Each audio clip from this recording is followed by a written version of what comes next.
이 시간 우리 함께 하나님의 말씀 보도록 하겠습니다. 하나님의 말씀은 신약 성경 마태복음 7장 7절에서 12절입니다.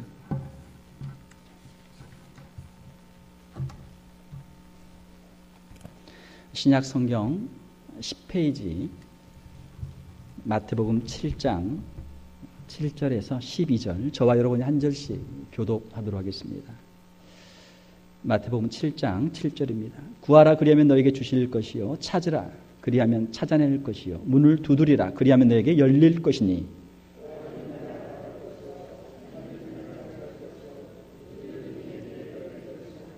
너희 중에 누가 아들이 떡을 달라 하는데 돌을 주며 너희가 악한 자라도 좋은 것으로 자식에게 줄 줄 알거든 하물며 하늘에 계신 너희 아버지께서 구하는 자에게 좋은 것으로 주시지 않겠느냐. 그러므로 무엇이든지 남에게 대접을 받고자 하는 대로 너희도 남을 대접하라. 이것이 율법이요 선지자니라. 아멘. 함께 읽으신 말씀 가지고 응답받는 기도의 비밀이라는 제목으로 말씀을 전하도록 하겠습니다. 우리의 신앙생활이라고 하는 것은 기도 생활이죠. 하나님을 믿기 때문에 하나님께 기도를 하게 됩니다. 우리 신앙생활에서 참 기도보다 중요한 것은 없다. 우리가 우리 신앙의 선배들로부터 많은 그런 조언을 얻게 되죠. 저도 이제 목회를 시작할 때 그 목회를 먼저 하셨던 선배 목사님들이 항상 하시는 말씀이 목회는 기도로 하는 것이다. 목회는 기도로 하는 것이다. 기도를 강조를 많이 하셨어요. 저도 이제 목회를 하면서, 목회를 배우면서 기도가 참 얼마나 중요한가 하는 것을 더 아주 깊이 그렇게 체험하면서 배워가고 있습니다. 자, 그런데 우리가 기도에 대해서 오해가 많이 있어요. 왜 우리의 기도는 응답을 받지 못할까? 과연 우리의 기도가 하나님께로부터 응답을 받고 있는가? 이러한 질문들을 우리가 하게 되죠. 자, 그러면은 우리의 기도가 어떻게 하면은 응답받는 기도가 될 수 있을 것인가? 오늘은 우리 함께 읽은 마태복음 7장 7절에서 12절 말씀을 가지고 한번 생각을 해보도록 하겠습니다. 기도에 대해서 설교를 하려고 하니까 어린 시절 저의 그 기도 생활이 좀 생각이 나는데요. 제가 어렸을 때 한 번은 그런 생각을 해본 적이 있습니다. 학교에서 숙제도 많이 내주고 학교에서 시험 보려면 얼마나 힘듭니까? 그런데 한 번은 그런 꾀가 났어요. 숙제 안 해도, 공부 안 해도 하나님께 기도하면 하나님이 기도를 다 응답해 주셔서 나에게 100점을 맞도록 해주시지 않으실까 하는 그런 생각이 났어요. 얼마나 믿음이 좋습니까? 공부를 안 해도 기도만 하면 100점을 받을 수 있다. 얼마나 믿음이 좋아요. 그런데 조금 있다가 그것은 진짜 믿음, 참된 믿음이 아닌 것을 제가 깨달았습니다. 그래서 제가 마음을 고쳐먹고 제가 이렇게 저의 기도가 바뀌게 됐어요. 시험 보기 전에 하나님, 제가 공부한 것들을 다 생각나게 해주시고 제가 공부한 만큼 공부한 대로 시험을 잘 보게 해주십시오. 기도가 그렇게 바뀌었어요. 그게 맞는 기도죠. 그게 맞는 기도죠. 공부를 하나도 안 하는 학생이, 공부를 열심히 하는 학생은 70점, 80점 자기의 성적대로 점수를 받는데 공부를 하나도 안 하는 학생이 기도했다고 해서 100점을 받으면 그건 이상하죠. 하나님은 그렇게 하시지 않는단 말이에요. 우리가 새벽부터 밤늦게까지 열심히 일하면 하나님께서 우리의 가정에도 우리의 사업에도 복을 주시는데 이 일은 하나도 않고 맨날 놀기만 한 사람이 하나님 앞에 나와서 기도 한번 하고 그 사람이 부자가 된다면 그것은 아니죠. 하나님은 그렇게 안 하신단 말이에요. 우리의 기도 생활이라고 하는 것이 어떻게 보면은 학생이 공부도 안 하고 100점 맞기를 원하는 것처럼 직장에서 일해야 할 사람이 일은 하나도 하지 않고 직장이 사업이 잘 되기만을 기도하는, 혹시 그러한 우리의 기도 생활은 아닌가? 우리가 한번 생각을 해보아야 되겠죠. 오늘 본문 말씀 마태복음 7장 7절에서 8절 보게 되면 구하라 그리하면 너에게 주실 것이요, 찾으라 그리하면 찾아낼 것이요, 문을 두드리라 그리하면 너에게 열릴 것이니 구하는 이마다 받을 것이요 찾는 이는 찾아낼 것이요 두드리는 이에게는 열릴 것이니라 라는 말씀이 있습니다. 기도에 대해서는 아주 유명한 말씀입니다. 자, 이 말씀을 우리가 가만히 보게 되면 기도를 하긴 합니다. 구하고 또 찾고 문을 두드리는데 이 말씀은 우리가 하나님께 기도하고 그냥 가만히 앉아 있으라 그런 말씀은 아니에요. 우리가 하나님께 기도하면 기도한 대로 열심히 찾고 또 그 문 앞에까지 가서 그 사람의 문을 우리가 열심히 노크할 것을 두드릴 것을 주님은 말씀하고 있습니다. 이 말씀 구하라 찾으라 문을 두드리라라고 하는 것은 뒤로 가면 갈수록 우리의 행동과 우리의 적극성이 더 강조되고 있어요. 우리가 하나님 앞에 나와 기도하면 하나님께서 우리에게 지혜를 주시고 우리가 어떤 아이디어를 주시고 그 일을 할 수 있는 용기와 결단과 헌신의 마음을 주시면 우리가 기도하면서 거리로 나가야 돼요. 거리로 나가서 찾아야 돼요. 그리고 거기서 기도하면서 또 한 걸음 더 나가서 그 사람의 문 앞에까지 가서 그 문을 두드려야 된단 말이에요. 우리의 기도라고 하는 것이 그냥 가만히 앉아서 그냥 고개 숙이고만 있는 것이 기도가 아니고 우리의 기도라고 하는 것은 우리의 삶으로 우리의 행동으로 이어지는 것이 참된 기도다. 그렇죠? 그것이 참된 기도예요. 그렇게 해야만 우리가 응답받는 기도 생활을 할 수 있다라고 하는 것입니다. 만약에 우리가 아무 일도 하지 않고 아무 공부도 하지 않고 좋은 결과를 원한다면 그것은 도둑의 신분, 도둑의 신분. 하나님은 그런 분이 아니란 말이에요. 하나님은 그런 사람의 기도를 응답해 주시지 않는단 말이에요. 왜? 하나님은 공의로우신 분이시고 하나님은 정직한 분이시고 하나님은 진실한 분이시고 하나님은 성실한 분이시기 때문에 그런 도둑의 심보를 가지고 기도하면 그 기도는 응답해 주지 않는단 말이에요. 우리가 하나님 앞에서 정직한 마음을 가지고 진실한 마음을 가지고 우리가 살아 역사하는 믿음, 움직이는 믿음, 행동하는 믿음을 가지고 하나님 앞에 기도하며 나갈 때 하나님께서 우리의 기도를 응답해 주실 줄로 믿습니다. 우리가 하나님 앞에 기도할 때 그 기도가 끝이 아니고 기도를 하면은 이것이 행동으로 옮겨져야 된다라는 것입니다. 어제 우리 유스그룹 오케스트라 창단과 또 후원의 밤을 저희가 가졌습니다. 아주 아이들이 열심히 준비해가지고 아주 즐거운 음악회도 있었고 또 우리 학부모님들이 열심히 맛있는 음식을 준비를 해가지고 또 우리 친교실에서 아주 멋진 디너 파티도 있었습니다. 하나하나를 보면서 야 이것을 위해서 얼마나 많은 정성과 헌신들이 들어갔을까. 누군가는 기도를 했겠죠. 하나님 우리 교회에도 유스그룹의 오케스트라가 있으면 좋겠습니다. 하나님 우리 교회에 유스그룹 오케스트라를 허락해 주십시오. 누군가는 분명 기도했을 거예요. 그러나 그 기도가 기도에서 그치지 않고 기도하면서 한 걸음 한 걸음 순종과 헌신으로 나갈 때 하나님께서 그 역사를 이루어 주신 것이죠. 아이들도 매주 나와서 무거운 악기 들고 와서 연습했고 또 학부모님들도 매주 라이드하면서 아이들 뒷바라하면서 연습했고 또 그 멋진 디너 파티를 위해서 제가 어제 감동이었습니다. 불을 다 꺼놨어요. 왜 그런가 했더니 집에서 스탠드를 다 가져와가지고 양쪽에다 스탠드를 쫙 세워놨어요. 식탁도 만들어 놓고 음식도 얼마나 아주 정갈하게 맛있게 잘 준비를 했는지 참 대단하다. 이렇게 수고를 많이 했구나. 기도를 했지만 기도하고 끝나는 것이 아니고 그 일을 이루기 위해서 헌신하면서 그들이 수고를 했던 것이죠.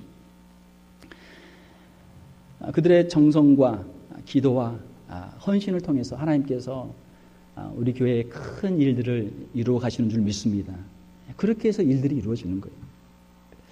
오늘 본문 말씀에 보게 되면은 9절에서 11절에 너희 중에 누가 아들이 떡을 달라 하는데 돌을 주며 생선을 달라 하는데 뱀을 줄 사람이 있겠느냐. 너희가 악한 자라도 좋은 것으로 자식에게 줄 줄 알거든 하물며 하늘에 계신 너희 아버지께서 구하는 자에게 좋은 것으로 주시지 않겠느냐. 하나님은 누구신가? 하나님은 우리에게 좋은 것을 주시는 아버지이시다라는 것입니다. 그런데 우리는 하나님에 대한 오해가 많아요. 하나님이 정말 우리의 아버지가 되어주실까? 정말 우리의 필요를 알고 계실까? 정말 나의 필요를 채워주시는 분이신가? 왜? 하나님께서 주시는 걸 별로 경험을 못 해봤거든요. 기도는 하지만 하나님께서 별로 주시는 것 같지 않으니까 하나님에 대한 그 오해가 많단 말이에요. 사랑하는 성도 여러분, 하나님은 우리의 필요를 다 알고 계시고 우리의 필요를 채워주시는 좋으신 아버지이신 줄로 믿습니다. 자, 그런데 왜 우리의 기도가 응답받지 못하고 있습니까? 왜 우리가 하나님께로부터 좋은 것들을 받지 못하고 있습니까? 그것은 아직 우리가 준비가 안 된 거예요. 그것들을 받을 만한 준비가 안 돼 있는 거예요. 성경에 보게 되면 우리가 정욕으로 쓰려고 잘못 구하면 하나님이 주시지 않는다고 그랬어요. 우리가 자녀들을 키울 때도 마찬가지죠. 어린 아이들이 그걸 감당할 능력이 안 되는데 뭐 예를 들어 총을 달라, 칼을 달라, 위험한 걸 달라면 주겠습니까? 안 주죠. 아무리 자녀가 사랑스러워도 자녀가 용돈으로 뭐 몇십 불이야 주겠지만 자녀들에게 어린 초등학생 학생들에게 몇천 불, 몇만 불씩 돈 주겠어요? 안 주죠. 잃어버리고 또 잘못 쓰고 그거 갖고 다니면 강도 만나서 오히려 생명에 위협이 있단 말이에요. 안 된단 말이에요. 안 준단 말이에요. 하나님은 우리의 모든 필요를 알고 계시지만 우리가 아직 신앙의 준비가 안 돼 있고 하나님 앞에 쓰임받을 준비가 안 돼 있으면 하나님이 안 주시는 거예요. 우리는 우리 자신에 대한 과대망상 또는 과소평가 그 양극단에 우리는 왔다 갔다 할 때가 많아요. 우리 자신이 누구인가, 우리 자신의 자리를 하나님 앞에서, 하나님 안에서, 하나님의 자녀로서, 하나님 안에서 용서받는 죄인으로서, 하나님이 우리를 사랑하시는 자녀로서 우리의 자아상을 딱 만들어야 되는데 그것이 안 되니까 너무 과대평가를 하든지 아니면 과소평가를 하는 우리 자신에 대한 진정한 평가가 잘 안 된단 말이에요. 나는 이것을 충분히 할 수 있는데, 더 잘할 수 있는데 왜 하나님 나에게 안 주실까? 우리는 하나님에 대해서 원망할 때가 있어요. 하나님에 대해서 불평할 때가 있어요. 사랑하는 성도 여러분, 우리가 우리 자신을 아는 것보다, 우리 주변의 환경을 우리가 아는 것보다 하나님께서는 우리 자신을 더 잘 아시고 우리의 환경과 형편을 더 잘 아시는 줄 믿습니다. 하나님을 신뢰하세요. 하나님을 신뢰하세요. 지금 우리에게 주신 것은 딱 우리에게 필요한 만큼, 우리가 할 수 있는 만큼만 주신 거예요. 감사할 수 있기를 주님의 이름으로 축원합니다. 하나님께서는 우리가 준비되면 더 주신단 말이에요. 우리의 기도 생활에 대한 아주 잘못된 것은 그 우리의 습관은 무엇이냐면 우리는 기도를 통해서 하나님을 변화시키려고 그래요. 하나님을 바꾸려고 그래요. 하나님이 지금 뭔가 잘못하고 있습니다. 하나님 그렇게 하면 안 되시죠. 하나님 이렇게 해야 되지 않습니까? 하나님을 가르쳐요. 하나님을 고치려고 그래요. 하나님을 바꾸려고 그래요. 하나님 이거를 이렇게 해야죠. 그걸 우리는 기도라고 그래요. 그건 참된 기도가 아니죠. 그러니까 기도는 무엇입니까? 기도는 영적인 호흡이고 영적인 대화인데 기도를 통해서 우리는 하나님의 뜻을 알아가는 거예요. 하나님의 뜻을 배워가는 거예요. 우리가 기도하지 않고 일을 하게 되면 그것은 내 일이죠. 우리 인간적인 일이죠. 그러나 기도하고 일하는 사람은 하나님의 일을 하는 것이죠. 기도를 통해서 하나님의 뜻을 배우고 하나님의 생각이 무엇인지, 하나님의 말씀이 무엇인지 우리가 배우기 때문에 하나님의 일을 하는 거예요. 그러니까 기도하는 이유는 우리는 가만히 놀면서 아무것도 하지 않으면서 어떤 큰 뭐가 떨어지기를 바라는 것이 아니고 우리가 하나님을 위해서, 하나님의 영광을 위해서 살아야 되는데 무엇을 해야 될지, 어떻게 해야 될지 모르니까 하나님께 지혜를 구하는 거예요. 하나님께 능력을 구하는 거예요. 그것이 기도예요. 우리 자신의 변화를 하나님께서는 원하시는 줄 믿습니다. 하나님께서 말씀하시는 거예요. 나는 좋은 아버지이다. 나는 선한 아버지이다. 내 걱정을 하지 말아라. 나는 너희들에게 충분히 좋은 선한 아버지이니까 내 걱정을 하지 말아라. 그것이 9절에서 11절에 있는 말씀이죠. 그러니까 진정한 기도라고 하는 것은 하나님을 변화시키는 것이 아니고 진정한 기도는, 응답받는 기도는 우리 자신을 변화시키는 거예요. 우리 자신을 하나님의 뜻에 따라, 하나님의 말씀에 따라 우리가 변화될 때 하나님의 축복을 체험하게 되고 기도 응답의 역사를 우리가 체험하게 된다는 것입니다. 내가 변하면 하나님의 축복이 내게 임하게 될 줄 믿습니다. 내가 변하면 하나님의 그 기도의 응답이 우리에게 임하게 될 줄로 믿습니다. 그러면 우리가 어떤 방향으로, 어떤 쪽으로 어떻게 우리가 변해야 될 것인가?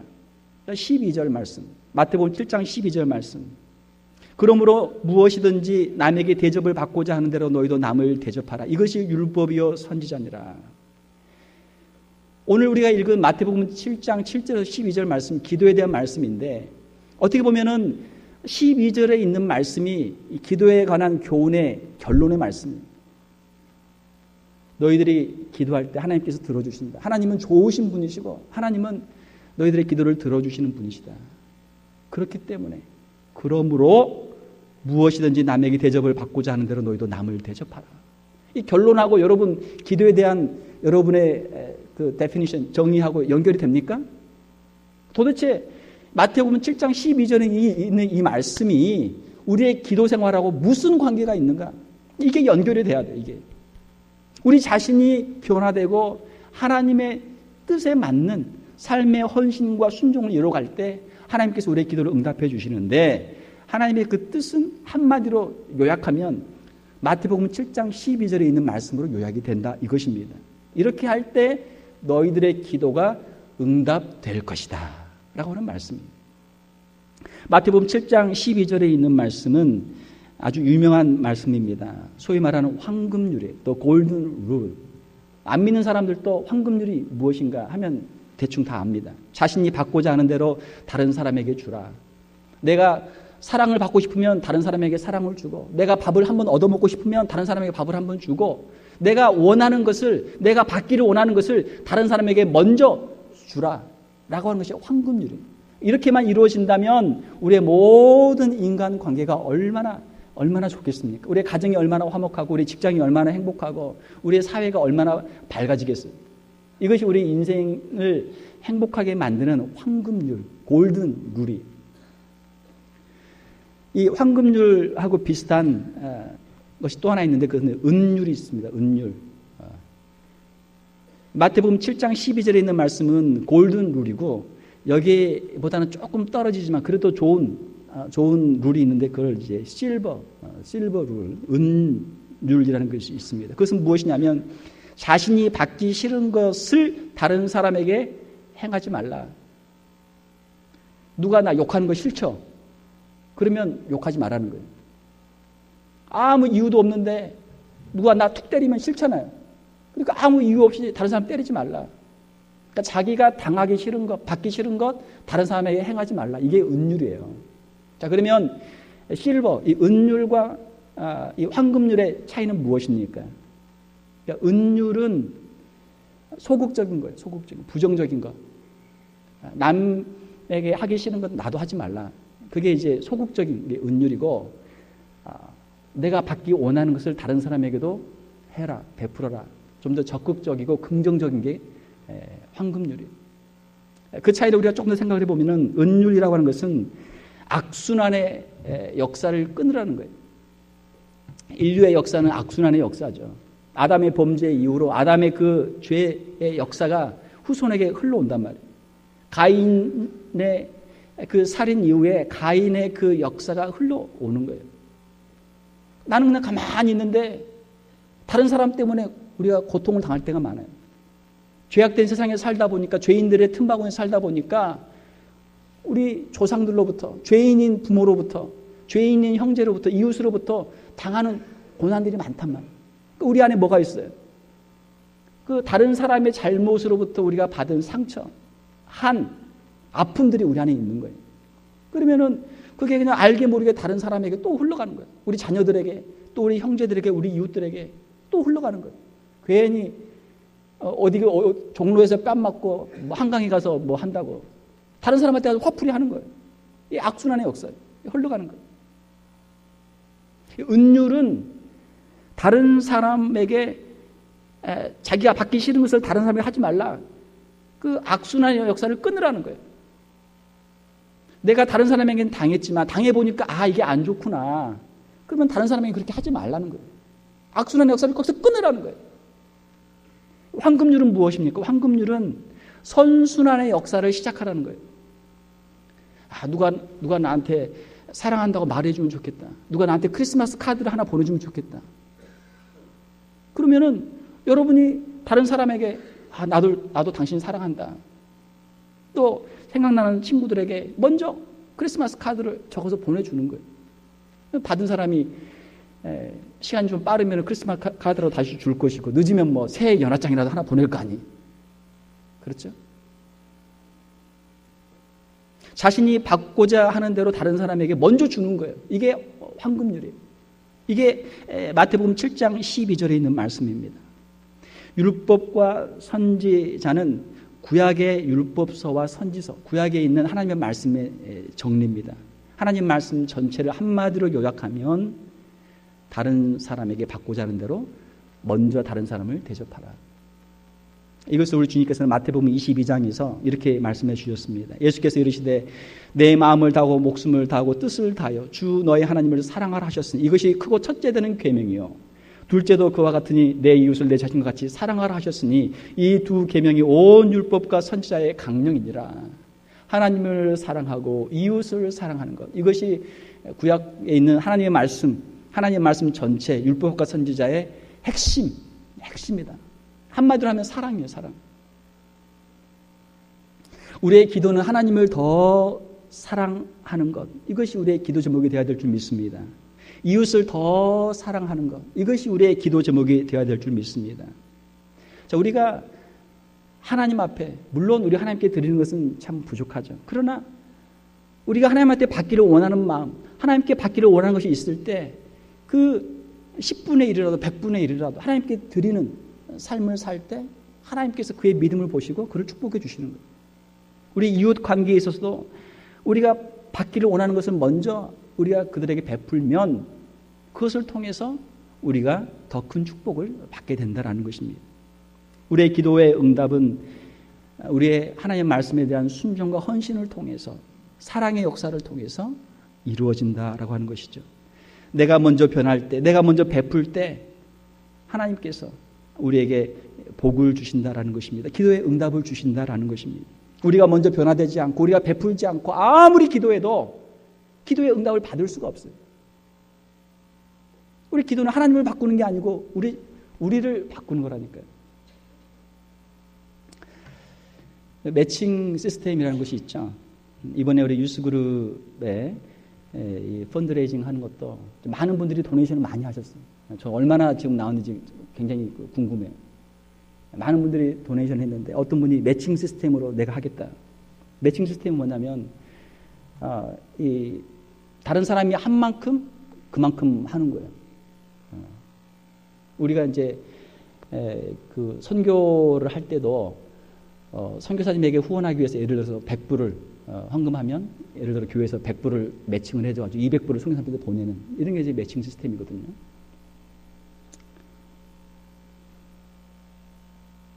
하나님의 매칭 시스템은 무엇입니까? 우리가 하나님께 작은 것을 우리가 드리면, 하나님께 우리가 받기를 원하는 것에 정말 작은 부분이라도 우리가 드리면 하나님께서는 손이 크잖아요. 하나님은 우리가 드린 것에 10배, 100배, 1000배, 10,000배 역사를 베풀어 주시는 거예요. 물론 우리 이웃들은, 사람들은 우리가 비슷한 수준이니까 우리가 주는 만큼 다시 주죠. 우리가 주는 만큼 주고, 내가 밥 한번 사면 친구도 밥 한번 사고, 내가 선물 한번 주면 그 친구도 선물 한번 주고, 그렇게 해서 이 관계가 이루어지고 회복이 된단 말이에요. 기도의 비밀, 응답받는 기도의 비밀은 무엇입니까? 그것은 이 기도라고 하는 것이 우리 자신의 수고나 헌신이 없이 우리 원하는 것을 그냥 도깨비 방망이처럼 얻는 것이 아니라는 거예요. 하나님은 그렇게 일하시는 분이 아니라는 거예요. 우리가 성탄의 계절을 맞이하고 있습니다. 예수님께서 이 땅에 오신 이유는 무엇입니까? 예수님께서 십자가를 지신 이유는 무엇입니까? 물론 하나님은 말씀 한마디로 천지를 창조할 수 있기 때문에 말씀 한마디로 우리의 죄를 다 사할 수도 있고 이 세상을 구원하실 수도 있죠. 그러나 하나님은 그렇게 하지 않으셨어요. 왜냐하면 그것은 하나님의 속성, 하나님의 공의의 속성과 맞지 않기 때문에 하나님은 그렇게 하지 않으신 거예요. 하나님의 공의를 이루기 위해서, 물론 하나님이 우리를 사랑하시지만 하나님의 공의를 이루기 위해서 누군가 십자가를 지는 방법으로, 예수 그리스도께 십자가를 지는 방법으로 이 땅에 성육신하시고 십자가를 지신 거예요. 고난이라는 문을 통과해야만 영광이라는 보물을 얻을 수 있습니다. 고난이라는 패스워드를 넣어야만 영광을 얻을 수 있는 거예요. 만약에 우리가 어떤 큰 영광을 아무런 고난의 대가 없이 얻는다면 그것이 우리에게 무슨 영광이 되겠습니까? 영광이 될 수 없어요. 기도는 우리가 수고하지 않고 공짜로 얻는 게 아니에요. 우리 자신의 변화를 통해서, 우리 자신의 헌신과 수고를 통해서 하나님의 역사를 이루어가는 것. 이것이 참된 기도, 응답받는 기도의 비밀인 것입니다. 사랑하는 성도 여러분, 우리가 기도를 우리가 다시 하면 좋겠어요. 하나님의 그 뜻이 무엇인지 이것을 우리가 깨닫고 하나님의 나라를 위해서, 하나님의 영광을 위해서 우리가 기도할 때 하나님께서 말씀하신 것처럼 우리의 나머지 필요도 하나님께서 채워주시는 줄로 믿습니다. 응답받는 기도의 비밀, 우리 자신의 헌신, 하나님께서는 우리가 하나님의 뜻을 깨닫고 찾고 하나님에게 우리 자신을 헌신하는 삶을 하나님이 원하시는 거예요. 그것이 응답받는 기도의 비밀인 것입니다. 사랑하는 성도 여러분, 십자가가 없는 부활이 없듯이 우리의 헌신과 수고가 없는 하나님의 기도의 응답은 없습니다. 이것이 기도 응답의 비밀이에요. 이것이 우리가 아직까지 우리의 많은 기도들이 응답되지 않는 이유인 것입니다. 오늘 우리가 이 말씀처럼 하나님 앞에 우리가 기도할 때 하나님께서 주시는 지혜를 가지고 용기를 가지고 하나님의 나라를 위해서 우리가 순종하고 헌신하고 하나님의 깊은 사랑을 신뢰하면서 우리 자신의 변화를 이루고 이웃에게 베푸는 삶을 통해서 하나님의 놀라운 기도 응답의 역사를 이뤄갈 수 있는 저와 여러분들이 될 수 있기를 원합니다. 우리가 먼저 변화되면 돼요. 우리의 가정을 위해서 기도하시죠. 사랑하는 아내를 위해서 내가 먼저 변화되면 돼요. 그러면 아내가 변화되게 돼 있어요. 사랑하는 남편을 위해서 내가 먼저 변화되면 사랑하는 남편이 변화되게 돼 있어요. 우리가 기도하는 것도 우리의 가정과 우리의 사업과 우리의 이웃들을 위해서 기도할 때 하나님의 크신 권능의 역사들을 체험할 수 있는 저와 여러분들이 다 될 수 있기를 주님의 이름으로 축원합니다. 함께 기도하겠습니다. 하나님, 우리의 마음속에 게으른 마음이 있습니다. 세상에 헛된 어리석음들이 있습니다. 욕심들이 있습니다. 예수님의 십자가를 깊이 우리가 묵상하게 도와주시며 하나님의 말씀, 예수님의 말씀을 우리가 묵상하게 도와주시고 우리의 삶의 변화를 통해서 하나님의 나라를 통한 온전한 헌신과 수고와 역사들을 통해서 하나님의 놀라운 기도 응답을 체험할 수 있는 저희들 되게 하여 주시옵소서. 하나님, 열심을 품고 주님을 섬기게 도와주시며 모든 고난과 역경 가운데서도 수고하는 것이 우리에게 기쁨이 되게 도와주시며 하나님의 놀라운 기적 역사를 체험할 수 있는 저희들 다 되게 하여 주시옵소서. 우리의 간절한 기도의 소원을 주님 앞에 올려드립니다. 하나님, 우리의 삶을 변화시켜 주시옵소서. 우리에게 더욱 주님의 사랑으로 충만케 하여 주시옵소서. 이제는 제자리에 머물러 있는 신앙생활이 아니라 기도 생활이 아니라 한 걸음 한 걸음 주님 앞으로 나아가며 세상을 향해 나아가며 하나님 앞에서 귀하게 쓰임받는 저희들 다 되게 하여 주시옵소서. 거룩하신 우리 주 예수님 이름으로 기도하옵나이다. 아멘.